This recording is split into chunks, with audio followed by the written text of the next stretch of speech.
L'arrivée d'Adam et Ève sur notre planète d'après le livre d'Urantia.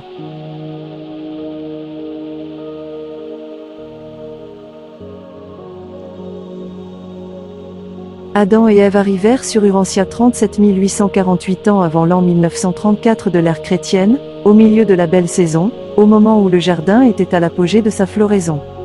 À midi, et sans être annoncés, les deux convois séraphiques, accompagnés du personnel de Jérusalem chargé du transport sur Urantia des élévateurs biologiques, atterrirent lentement sur la surface de la planète en rotation à proximité du temple du Père universel.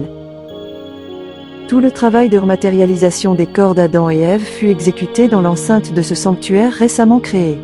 Après leur arrivée, il s'écoula 10 jours avant qu'ils fussent recréés sous leur forme humaine duelle pour être présentés au monde comme ses nouveaux dirigeants. Ils reprirent conscience simultanément. Les fils et filles matériels servent toujours ensemble. En tout temps et en tout lieu, l'essence de leur service est de n'être jamais séparés. Ils sont destinés à travailler par couple, et il est rare qu'ils remplissent séparément leurs fonctions. Adam et Ève sur Jérusalem. L'Adam et l'Ève d'Urantia étaient membres du plus ancien corps de fils matériels sur Jérusalem, où ils étaient inscrits conjointement sous le numéro 14311. Ils appartenaient à la troisième série physique, et leur taille était de 2,50 m. À l'époque où Adam fut choisi pour aller sur Urantia, il était employé avec sa compagne dans les laboratoires d'essais et d'épreuves physiques de Jérusalem. Pendant plus de 15 000 ans, ils avaient dirigé le département d'énergie expérimentale appliqué à la modification des formes vivantes. Longtemps auparavant, ils avaient été instructeurs dans les écoles de citoyenneté pour les nouveaux arrivants sur Jérusalem. Tout ceci doit être gardé présent à la mémoire en connexion avec le récit de la conduite du couple sur Urantia. Lorsque fut émise la proclamation appelant des volontaires pour la mission d'aventure adamique sur Urantia, tous les fils et filles du corps doyen des fils matériels se portèrent candidats. Les examinateurs Melchizedek, avec l'approbation de l'Anaforge et des Très-Hauts d'Edantia, choisirent finalement l'Adam et l'Ève qui vinrent ultérieurement faire fonction d'élévateurs biologiques sur Urantia. Adam et Ève étaient restés fidèles à Michael pendant la rébellion de Lucifer. Le couple fut néanmoins appelé devant le souverain du système et tout son cabinet pour être examiné et recevoir des instructions. Les affaires d'Urantia leur furent exposées complètement en détail. On leur expliqua à fond les plans qu'ils devaient suivre en acceptant la responsabilité de régir un monde aussi déchiré par les luttes. Ils prêtèrent conjointement serment de fidélité aux Très-Hauts d'Edantia et à Michael de Salvington. Ils furent dûment avisés de se considérer comme soumis au corps urantien des administrateurs provisoires Melchizedek jusqu'à ce que ce corps gouvernemental juge bon d'abandonner la direction de la planète dont il avait la charge. Adam et Ève laissèrent derrière eux, sur la capitale de Satania et ailleurs, sans descendants 50 fils et 50 filles. Adam et Ève s'endormirent, et lorsqu'ils se réveillèrent sur Urantia, ils se trouvèrent en face de deux êtres dont ils avaient beaucoup entendu parler, Van et son fidèle associé Amadon. Ces deux héros de la sécession de Caligastia furent les premiers à souhaiter la bienvenue dans leur nouveau foyer jardin. La langue d'Éden était un dialecte andonique tel que le parlait Amadon. Van et Amadon avaient notablement amélioré ce langage en créant un nouvel alphabet de 24 lettres. L'alphabet n'était pas cunéiforme comme celui des Anunnaki, mais cet alphabet ressemblait à celui des Grecs, des Romains et du prince planétaire. Ils espéraient le voir devenir la langue d'Urantia à mesure que la culture édénique se répandrait dans le monde. Petite parenthèse. Ces lettres ne sont ni cunéiformes, ni des hiéroglyphes, mais certaines lettres ressemblent étrangement à notre alphabet actuel.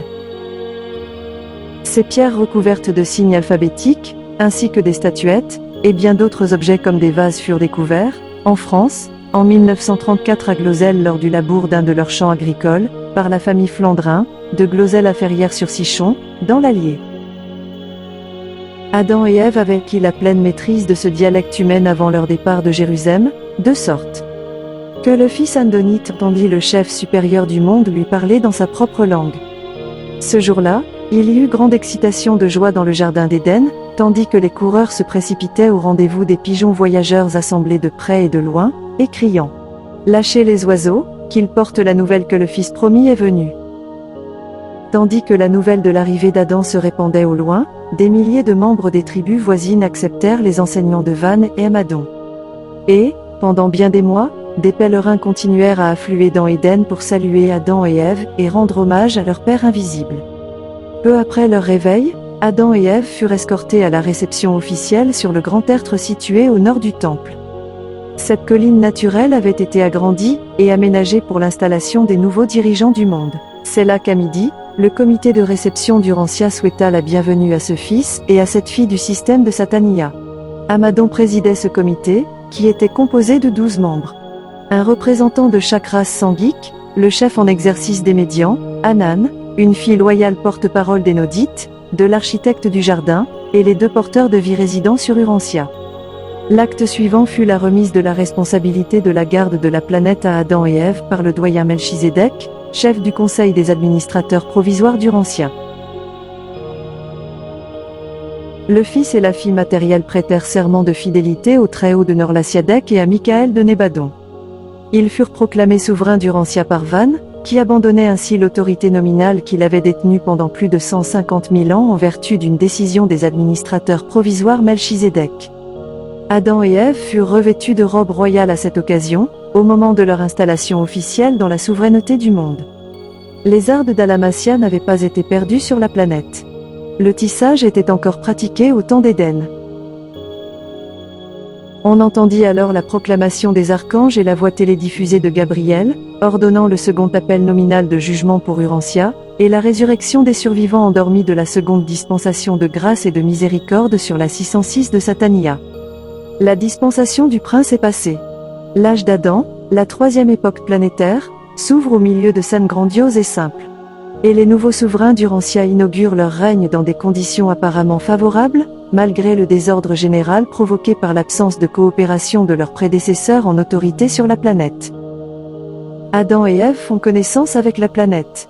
Maintenant, après leur installation officielle, Adam et Ève devinrent douloureusement conscients de leur isolement planétaire.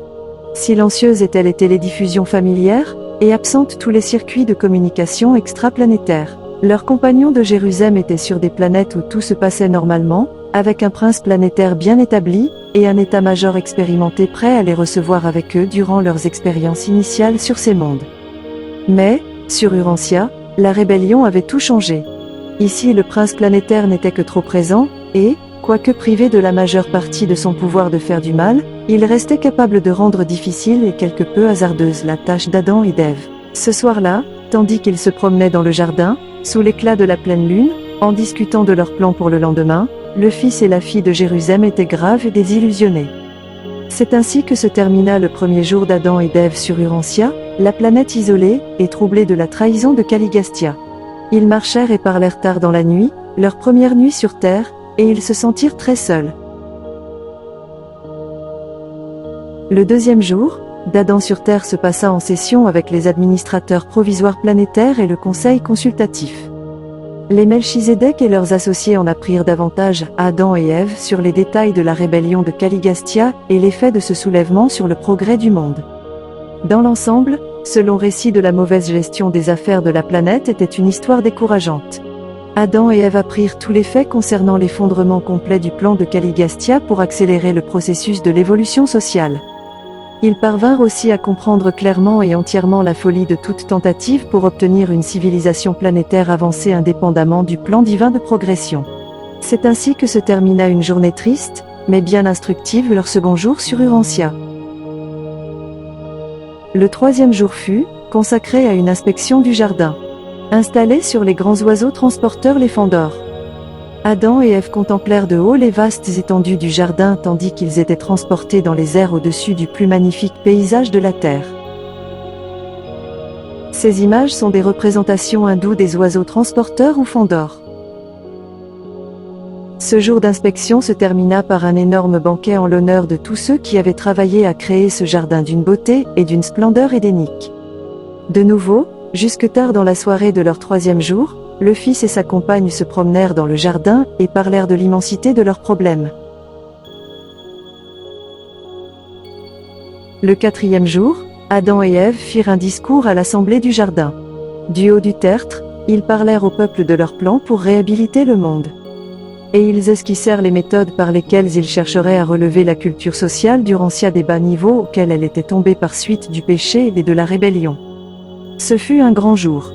Il se termina par un banquet pour le conseil d'hommes et de femmes qui avaient été sélectionnés pour prendre des responsabilités dans la nouvelle administration des affaires du monde. Notez bien, il y avait, dans ce groupe, des femmes aussi bien que des hommes, et c'était la première fois qu'un tel événement se produisait sur Terre depuis l'époque de Dalmatia. Ce fut une innovation abasourdissante de voir Ève, une femme, partager, avec un homme, les honneurs et les responsabilités des affaires du monde. C'est ainsi que se termina leur 4e journée sur Terre. Le 5e jour fut occupé à organiser le gouvernement temporaire, l'administration qui devait fonctionner jusqu'au moment où les administrateurs provisoires Melchizedek quitteraient Urantia. Le premier soulèvement. Cette nuit-là, celle qui suivit le 6e jour, pendant qu'Adam et Ève sommeillaient, il se passait des choses étranges à proximité du temple du Père dans le secteur central d'Éden. Sous la douce lumière de la lune, des centaines d'hommes et de femmes enthousiastes et surexcités écoutèrent pendant des heures les arguments passionnés de leur chef. Ils avaient de bonnes intentions, mais ne pouvaient absolument pas comprendre la simplicité des manières fraternelles et démocratiques de leur nouveau souverain. Longtemps avant l'aurore, les nouveaux administrateurs temporaires des affaires du monde arrivèrent à la conclusion quasi unanime qu'Adam et sa compagne étaient beaucoup trop modestes et effacés.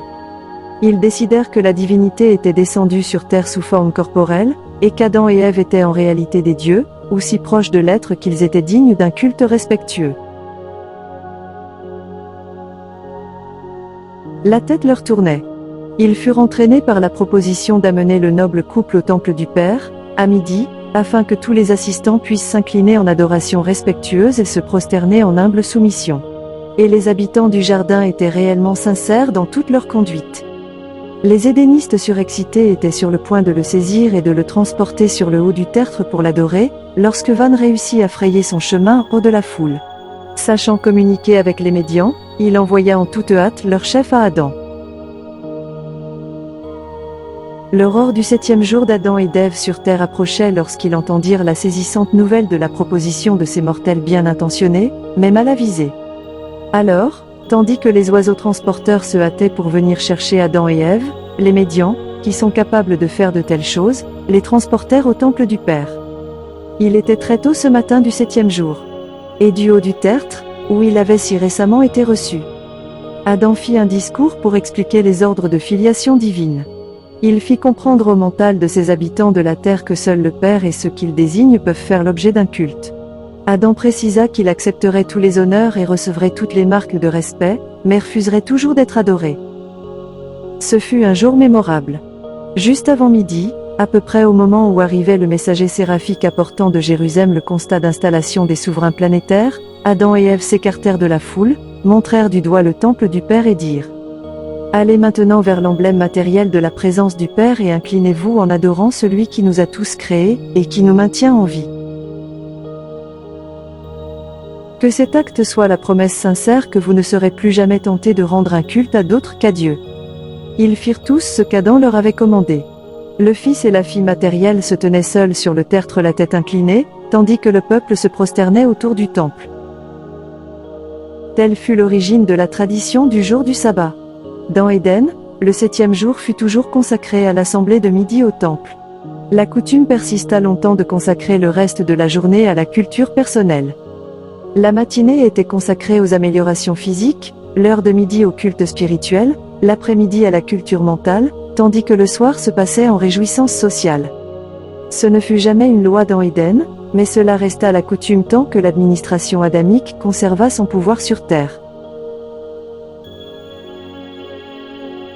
Ce qu'il faut avoir à l'esprit, c'est que les extraterrestres Anunnaki, que l'on appelle aussi Sumériens, étaient déjà sur la planète Terre, lors de la venue d'Adam et Ève. Les Anunnaki se laissaient adorer comme des dieux, parce qu'ils avaient des pouvoirs et une technologie que n'avaient pas les Terriens. Ce qui poussait ces populations à les adorer. Nous verrons tout cela plus tard. Dans la prochaine vidéo, nous allons parler de l'administration à Éden d'Adam et Ève.